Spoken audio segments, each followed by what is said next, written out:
दोस्त डॉक्टर कुमार विश्वास को राहुल गांधी के मुकाबले खड़ा करने के बाद हमने देखा कि अमेठी के लोगों को लगा कि उनके आंसू पोंछने के लिए एक जवान हाथ आ गया है। उनके दिल की आवाज को अपनी कविता से देश को बताने के लिए एक कवि आ गया है और उनके सवालों को लोकसभा में उठाने के लिए एक शेर का बच्चा आ गया है। तो ऐसा ही अगर बनारस के लोगों को चाहिए, अगर बनारस के लोगों को चाहिए कि हिंदुस्तान की सबसे बड़ी पंचायत में यहां के बुनकरों के सवालों को उठाया जाए, अगर वो चाहते हैं कि यहां के किसानों की प्यास को बताया जाए, अगर बताया जाए हिंदुस्तान की संसद को बनारस के नौजवानों की दुर्दशा का, शिक्षा का और बेरोजगारी का और बनारस की बहनों की सुरक्षा का, अगर ये चाहते हैं कि नहीं कोई जरूरत नहीं है, तो अरविंद के सामने बहुत सारे न्योते पड़े हुए हैं। लेकिन अगर बनारस लोकसभा में गूंगा है, अगर बनारस की तकलीफ को कोई सुनने वाला नहीं है, तो बनारस को आवाज चाहिए कि नहीं चाहिए, ये बताइए। हमने सुना था कि भारतीय जनता पार्टी ने पिछले 30 साल में 20 साल बनारस वालों के साथ वादा किया और बनारस वालों ने भी 30 साल में 20 साल भारतीय जनता पार्टी को अपनी तरफ से चुन के भेजा। आप उससे पछताते हैं कि नहीं पछताते हैं? बनारस के लोगों ने बीच में कांग्रेस को भी वोट दिया और कांग्रेस के उम्मीदवार ने क्या किया, ये अब कहानी है और वो कहानी सड़कों पर लिखी है, वो कहानी दुकानों पर लिखी है। सारा शहर गुंडों की गिरफ्त में आ गया। सही है कि गलत है? तो अगर ये सब सही है तो दोस्तों आज का फैसला क्या होना चाहिए? क्या अरविंद केजरीवाल जो शिवगंगा से आए उनको आपकी तरफ से दोबारा आने का न्योता पड़ेगा कि वो आए और चुनाव की तारीख, पर्चा भरने की जो पहली तारीख हो उसमें हम सबके साथ चल के बनारस को बचाने के लिए सारे हिंदुस्तान की तरफ से यह पर्चा भरे कि नहीं भरे?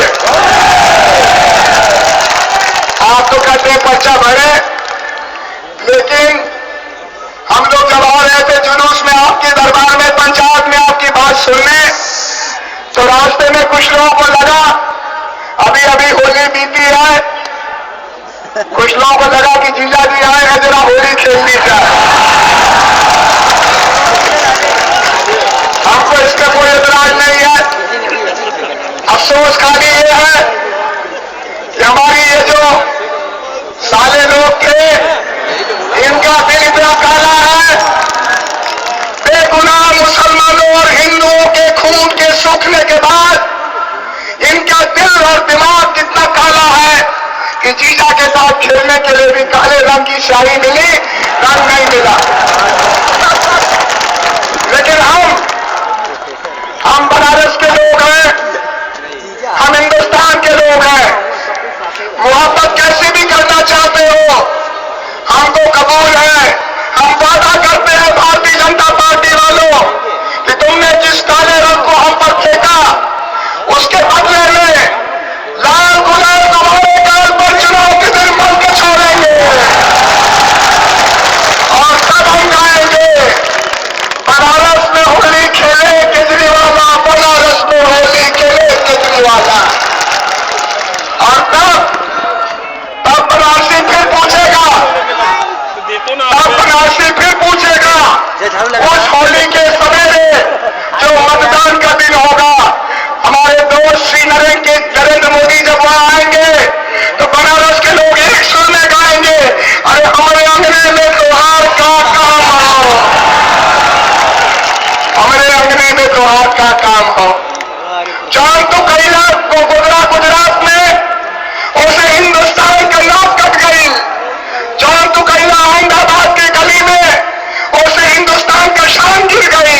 और जॉन तो कैला हिंदुस्तान की तरफ से हुकूमत में रहते हुए किसानों के संगे, औरतों के संगे, आदिवासियों के संगे, सिख, ईसाई, हिंदू, मुसलमान के संगे उसे संविधान का शान खत्म हो गई। ए भैया तू जल्दी चला गंगा जी, तो के रगड़ के ना लाई, तो हम धोती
संजय सिंह, शाजिया इल्मी, इन लोगों के साथ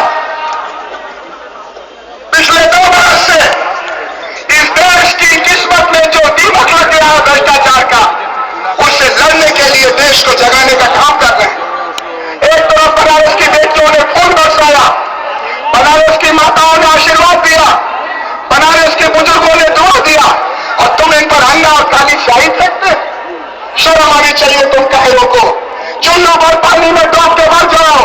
तुम चाहते हो कि डरा करके तुम हमारे इस नेता को बनारस के चुनाव में उतरने से मना करोगे, तो इसके प्रायश्चित में, इसके जवाब में हम सब हाथ उड़ा के कहना चाहते हैं, अरविंद केजरीवाल, हिंदुस्तान में अगर किसी लोकसभा से आप चुनाव लड़ना चाहते हो तो वो बनारस है, बनारस है, बनारस है।